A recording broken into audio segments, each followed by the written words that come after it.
what about now? Melatonin is a huge can of worms. Yeah. And I've done everything. Most of my wellness duration being in some area of the no, I've said I shouldn't be taking this like innate hormone that's already inside me. I should be complementing its production. But I've tried the high dose melatonin suppositories sometimes when I'm traveling. Yep.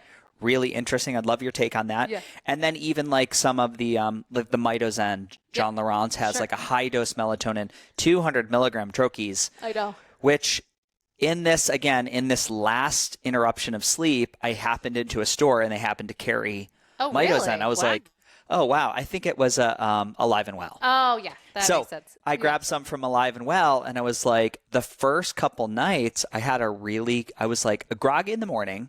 But I was like, wow, I really had my respiratory rate went way down. Heart rate variability went up. I had some good results from it. And then clearly, like 2 weeks in, it wasn't fixing the problem. Yeah. Which was nervous system. Exactly. Again, I believe I've drawn my working theory to nervous system. Yes. What are your thoughts on the high dose melatonin? Yeah. So I will say that I am still I'm remaining open on this topic of melatonin because I do think there's a lot of caveats, a lot of times where it can be useful, other times where, maybe is it more of the Band-Aid or is this really the root cause for each individual? Is that going to give us the biggest bang for our buck, or are there other things we could be doing? So what I mean is that for most people, what I'm seeing is that if we address sort of that top-down list that we're sharing, the light-dark piece, and really understanding what that would look like I know you're way well-versed in this, but the average person, as I go through their day, often we're finding they're barely getting themselves outside, they're wearing the sunglasses, they've got the bright lights in every room, and the whole, some of these things that once we start managing some of that, they're able to create more subcellular melatonin. Many people don't realize that your ability to make subcellular melatonin is dependent on how much you are getting outside during the day. And we used to only think that it was more brain-based production of melatonin, not realizing that this is a full body experience and that's created within the mitochondria. So these are all new kind of developments. And so once we start teaching people that the light outside is going to support your ability to make melatonin at night, that can be a real game changer, because most people think of melatonin as the hormone of darkness, which it is, but it needs that fuel from the day. So it's very confusing. It's all a Chinese cookie. Yes. You need the yin and the yang. You need the black and the white. Always. Totally. 100%. Always.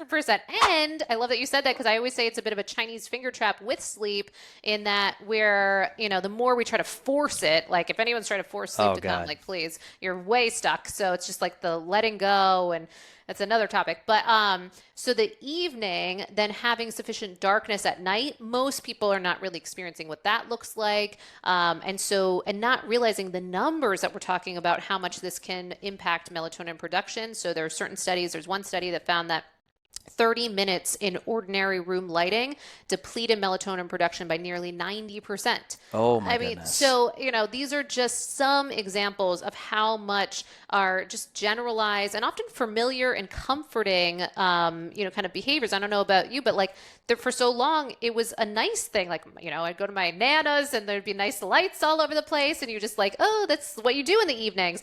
It turns out that that's really messing with our sleep results. So it does take a lot of shifting. And so for most people, even just that piece alone, we can often start to really bolster how much melatonin is being produced.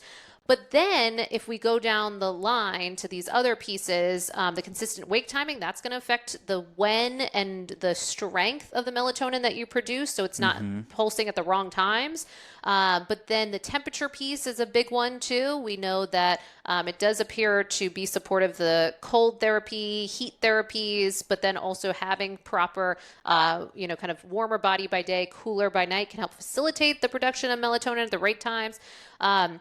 But then the meal timing one is a huge one that we see for impacting our ability to make melatonin. So we know that We had Dr. Sachin Panda on the podcast last year, which was one of our most listened to podcasts. And he wrote the circadian code. And one of the things that he pointed to was that in their finding, when the pancreas is turned on by just eating anything, it could be healthy, it could be not healthy, but at later times into the evening, then that appears to be impacting the body's ability to produce melatonin. So how many of us, I mean, most of us, we know that there's a wide range of the population that's eating most of their waking hours. So it's not allowing the body to produce sufficient melatonin because the pancreas keeps being turned on. And now the body is like, well, I guess we got to be awake to use this energy for something.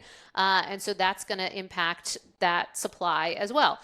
Not to mention exercise timing. If we're not moving our body enough, we're not having sufficient muscle mass and more. So then that's going to impact our ability to have these proper systems and hormones in place.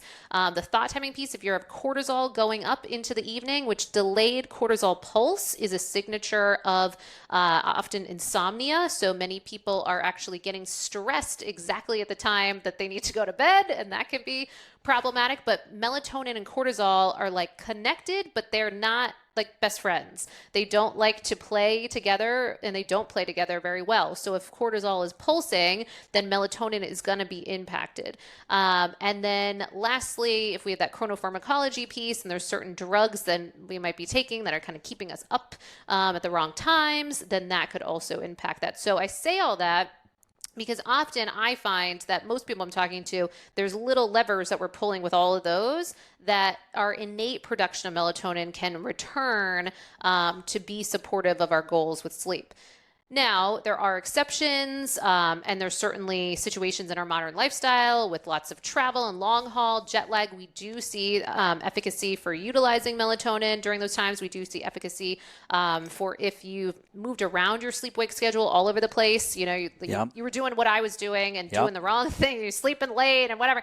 Melatonin can be helpful to kind of move things back, and so you can have it triggering at the right times for sufficient or night after night at the times that you want them to be firing. So you could utilize that. And then there are cases where people talk about cancer and high dose melatonin, certainly viral load. We saw melatonin become more in vogue during COVID. So I think there's a lot of excitement or interest around that. I do think we need more research. So I'm not fully throwing that out, but my biggest message is that I think most people have no idea how much these other behavioral and environmental pieces could really move the needle. Yeah.